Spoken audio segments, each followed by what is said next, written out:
Hello, Internet!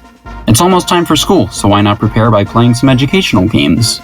These games can range from virtual homework to actually kind of fun, and there's a lot to discuss. One of the first of these was a little game called the Oregon Trail. It was very similar to early text-based adventures of the time, but with much simpler key commands and even some 2D shooter gameplay when you hunt for food. There's a lot of information about the trail portrayed through the artwork, the characters, and the brutal hazards along the way.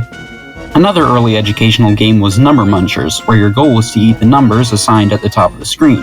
You'll lose a life if you eat the wrong number, but there are also enemy characters known as Troggles, which will try to eat either you or the numbers you need. It also has these goofy little cutscenes, and it kinda gives off the same vibe as Pac-Man, which was the big hit at the time. It's a fun little experience, I'd recommend it. Now, you'll notice that most of these games were released on PC. There were a few NES games, and the odd arcade game, but it wasn't until the 90s that consoles really got a slice of the edutainment pie. And it was a pretty half-baked slice at that. So Mario's pretty fun, right? Well, in this game, he went missing, and it's up to his brother to save the day. That's right, this was actually the first game to star Luigi. Once you go through a warp pipe, you're in an actual location in the real world, where you have to collect stolen artifacts from Koopas and return them to the right places. The problem is that the gameplay just isn't very interesting.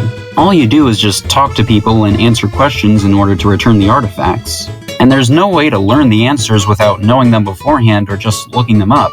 Not only is it a boring game, it's not even a good educational game. I went into Mario's Time Machine expecting more of the same, but I was actually surprised. It has the same basic gameplay loop of finding and returning artifacts, but you play this little Mario Brothers-esque minigame to collect the artifacts. The places you travel to also actually look like Mario levels. Sure, it's super easy and a bit clunky, but it's honestly not that bad. I actually learned a lot about the time periods as well thanks to the returning info blocks from Super Mario World. You do have to know which date to enter and where to drop the item, but they aren't really that hard to find. And the quiz before the final boss actually feels a lot more fair because you got little hints along the way. It might not be that great, but compared to Mario's Missing, it's a much better educational game and a better game overall. So yeah, surprisingly enough, I liked this game. And there are even more educational Mario games on PC. Mario Teaches Typing is fairly simple. All you do is press the right keys in the right order to make Mario go through the level. There are multiple stages to test how well you type, and they take on the forms of various Mario locations, which is pretty fun. Like a lot of early PC games, the music and sound effects aren't great, but aside from that, this is another solid game. There was also a sequel which marked one of the first times Charles Martinet ever provided the voice for Mario, which he continued to do for 27 years.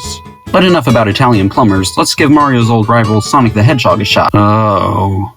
So this is Sonic's Schoolhouse. To be fair, 3D models in games were still fairly new at the time, so we'll give it a pass. So you pick your persona, you start the game, and this looks very familiar. Yeah, this game vaguely resembles Doom or any of those early first-person shooters, except you don't have a gun.